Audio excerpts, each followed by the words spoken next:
Well, happy morning mga ka-Bex! Ayan, tignan nyo naman aming site. Itong opisina namin, syempre. At ito ang buong site. O, di ba? Maputik. Kasi maulan kahapon, magdamag.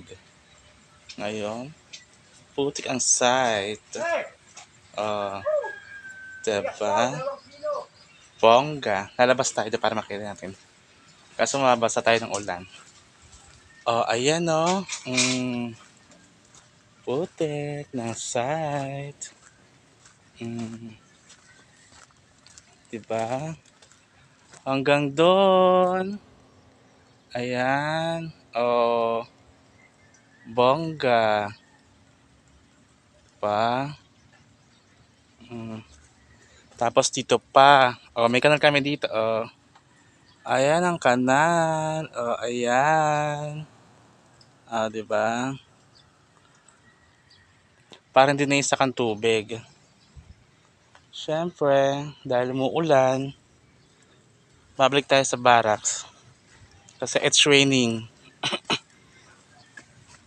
At, ito pala aming warehouse. Tignan nyo.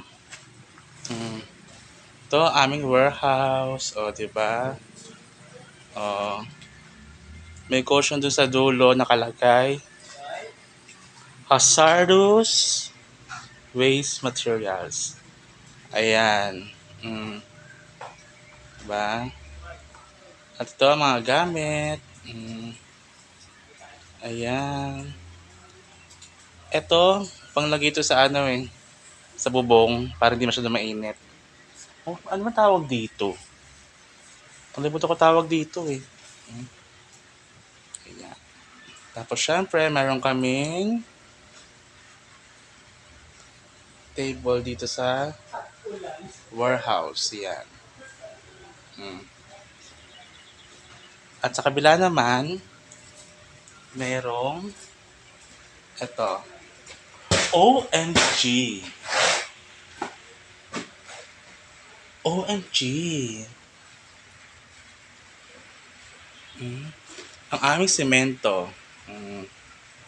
Ayan. Diba? Bongga. Siyempre, meron pa may mga gamit dito. Ayan. Malapas tayo. It's raining.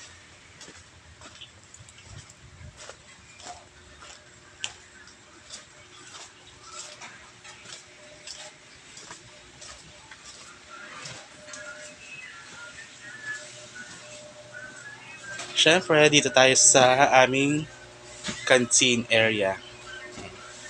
Ito ang parang opisina ko dito. Pag sa labas ng office, yan. Dito ako nag-table. Yan. Pag ano. Pero doon ako nag-office sa loob ng office namin. Pang ano lang yan. Well.